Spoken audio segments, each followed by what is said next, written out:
ఓం మహాగణాధిపతయే నమః. ఓం గురుభ్యో నమః. ఓం శ్రీమాత్రే నమః.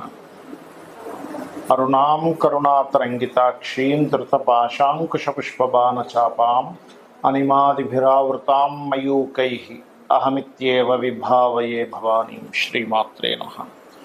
ప్రేక్షకులకి ఆ లలితాంబిక అమ్మవారి యొక్క అనుగ్రహం పరిపూర్ణంగా కలగాలని మనస్ఫూర్తిగా కోరుకుంటూ మనం ఈరోజు చాలామంది ఈ యొక్క దోషాలని ఉన్నాయని చెప్పి తెలుసుకొని ఊతగా భయపడిపోతూ ఉంటారు.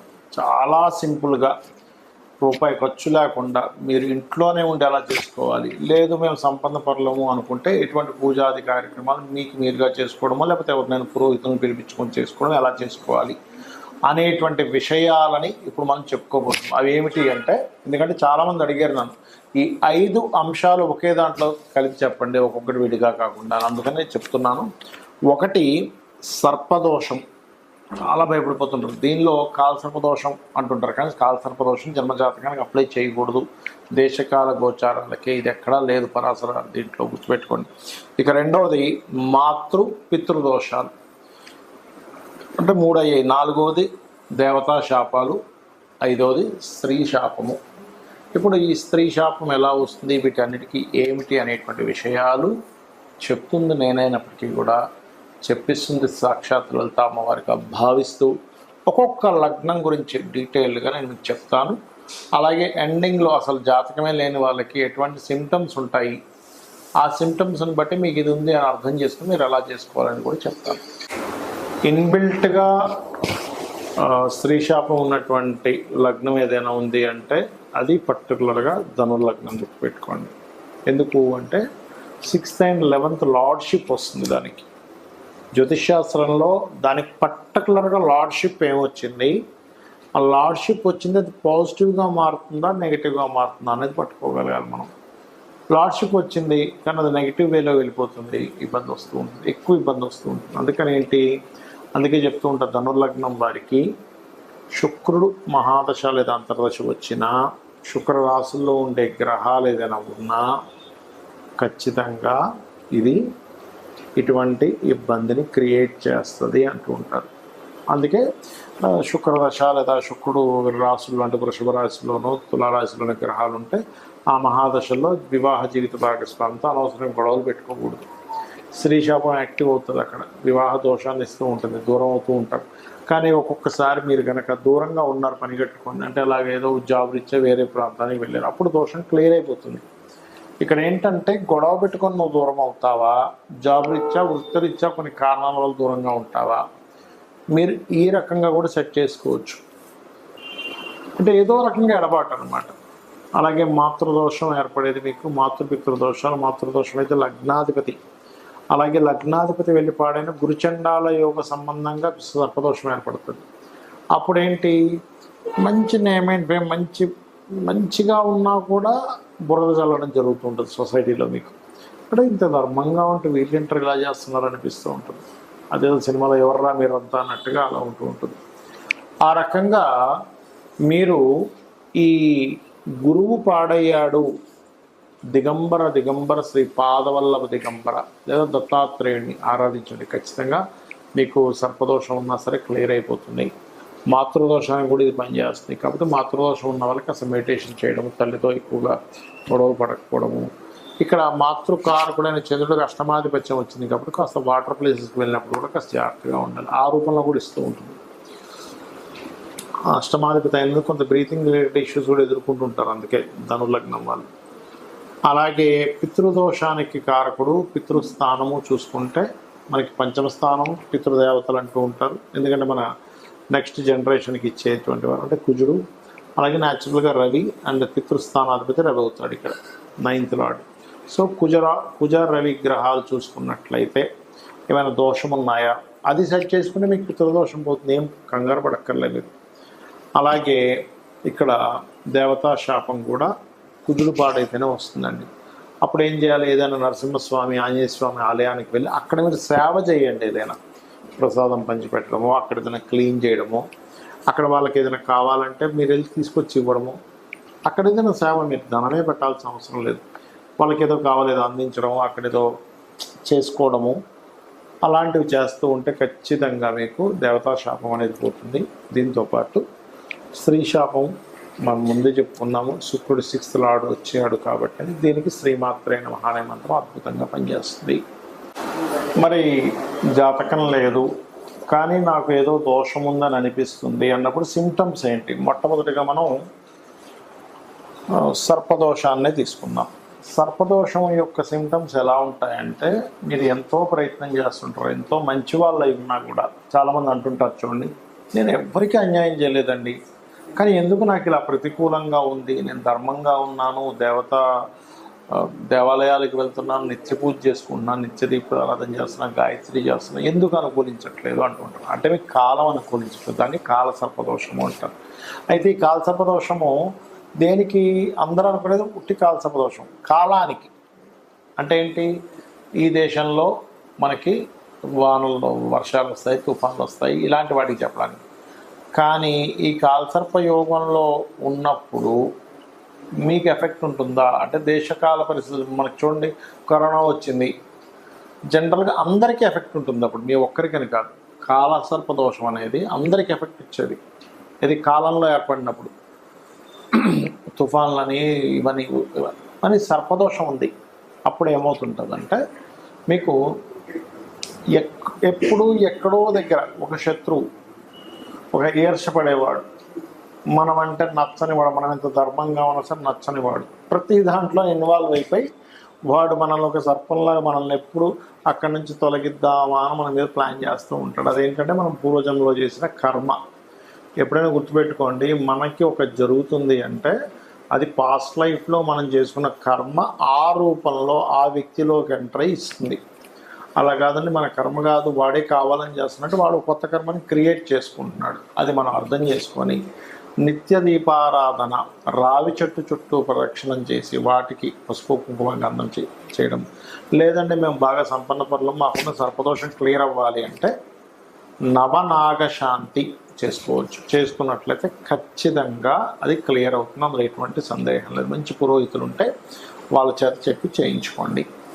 ఇక రెండవది, ఇక్కడ మాతృపితృదోషాలు అసలు ఇవి ఎందుకు ఏర్పడతాయని తెలుసుకోవాలి, మూలం తెలుసుకోవాలి. మనం ఇప్పుడు కూడా ఏర్పడింది అని కాదు, జాతకం తెలియదు కానీ మదర్తో పడట్లేదు. అందరూ 4 పిల్లలు ఉంటే ఒక్కోసారి చూడండి 4 సంతానం ఉంటారు, తల్లిదండ్రులు చాలా మంచి వాళ్ళు, చాలా ధర్మాత్ములు, అయినా ఎందుకో ఆ అబ్బాయికి తల్లికి పడదు, లేదా అబ్బాయికి తండ్రికి పడదు. ఏమిటి అర్థం కాదు. ఆ అబ్బాయి ఒక రకంగా ప్రవర్తించడం, లేకపోతే ఈ అబ్బాయో లేదా ఈ అమ్మాయి దగ్గరికి వచ్చేసరికి వాళ్ళ యొక్క ప్రవర్తనలో చాలా మార్పులు వచ్చేస్తుంటాయి.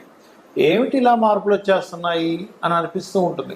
వాళ్ళకు కూడా అర్థం కాదు, తల్లిదండ్రులకు కూడా అర్థం కాదు. లోపల వాళ్ళు ఫీల్ అవుతుంటారు, ఏమిటి నేను ఈ అబ్బాయి దగ్గరికి వచ్చేసరికి నాకు డబ్బులు చాలవు, అరే ఇప్పుడు లేవురా అంటే వాడు ఫీల్ అవుతుంటాడు, లేకపోతే ఇప్పుడు లేవు అమ్మ తర్వాత చూద్దామంటే ఫీల్ అవుతుంది, అందరికీ ఇచ్చో నాకు మాత్రం ఇవ్వ అంటే ఏంటవుతుందంటే, మాతృపితృ దోషాలు ఉన్నప్పుడు వాళ్ళు వాంటెడ్గా పూర్వజన్మలో ఉన్నటువంటి కర్మ వల్ల చేసేది ఒకటైతే, వాంటెడ్గా చేస్తున్నట్టు కూడా కొన్నిసార్లు అనిపిస్తుంటుంది పిల్లలకి.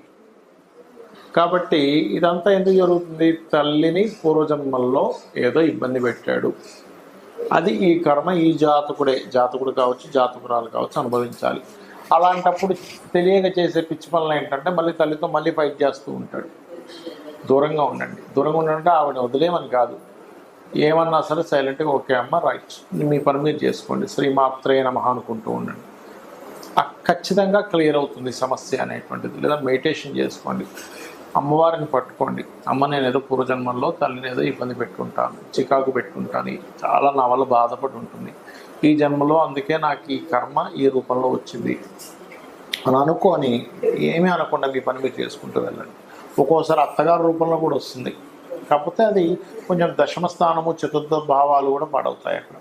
ఇక పితృదోషం అనేది సింహరాశి పాడైనా, రవి పాడైనా, మీ లగ్నం నుంచి 9వ స్థానం పాడైనా వస్తుంది కామన్గా.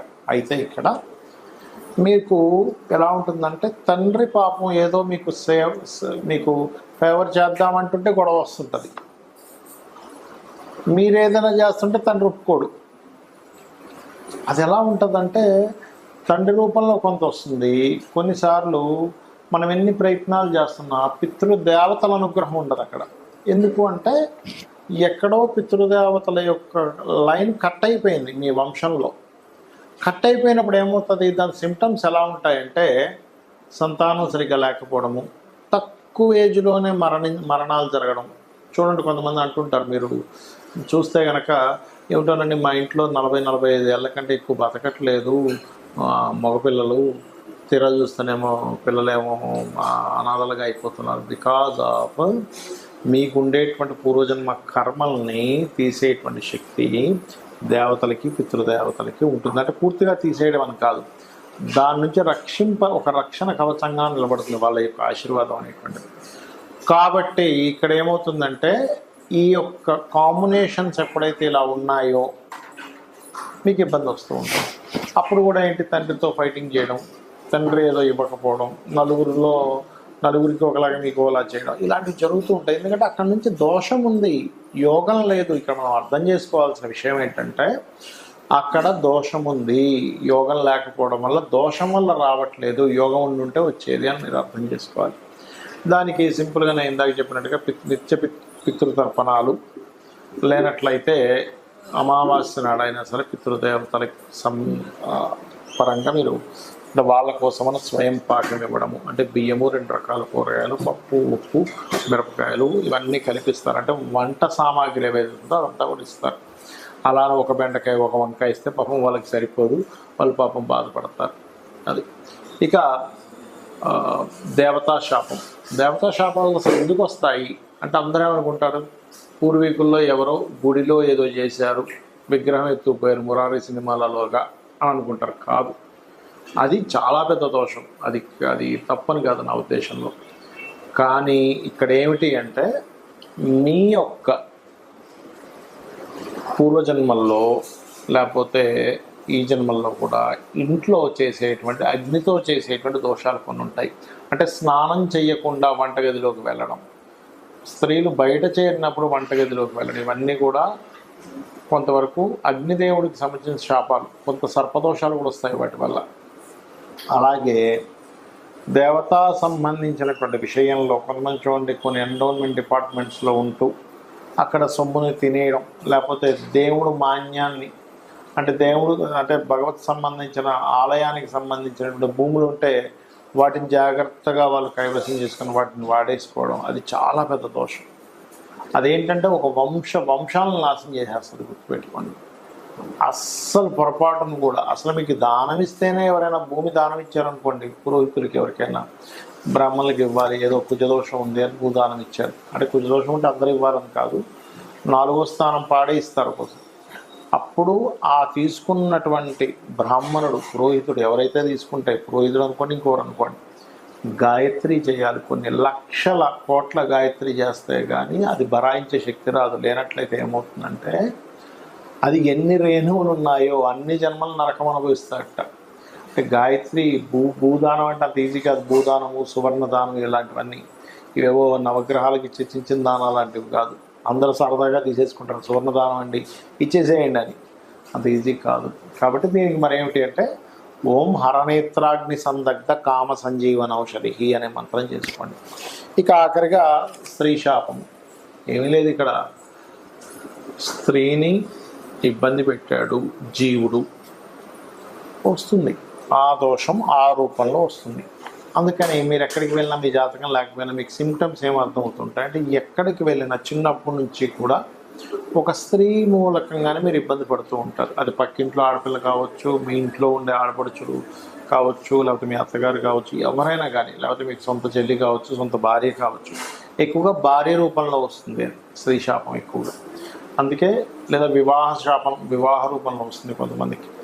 మరి దీనికి ఏమిటండి, శ్రీమాత్రే నమః ఈజ్ ది బెస్ట్ రెమెడీ. అలా కాదు, వివాహ రూపంలో వస్తుంది, వివాహం అవ్వట్లేదు అన్నప్పుడు ఒకసారి ఫస్ట్ మీరు ఆగ్నేయం చెక్ చేసుకోవాలి. ఆగ్నేయం పాడైతే కూడా శుక్రదోషం అయింది అక్కడ.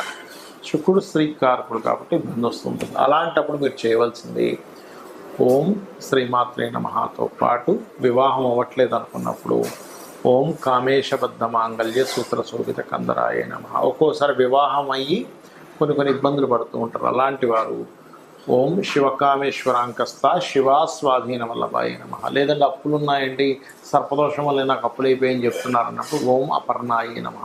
ఫినాన్షియల్గా బాగా గ్రోత్ రావాలి, ఓం సంపత్కరీ సమారూఢ సింధుర వ్రజసేవితాయే నమః చేసుకోండి. ఇలాగ అనేకమైనటువంటి నామాలు అమ్మవారి ఉన్నాయి. అది మీరు చేసుకుంటే చాలు. మీరు నాకు డబ్బులు లేవు, అమ్మో నేను చేసుకున్నాను, ఏమీ భయపడకండి, అద్భుతమైనటువంటి ఫలితాలు మీకు వస్తాయి.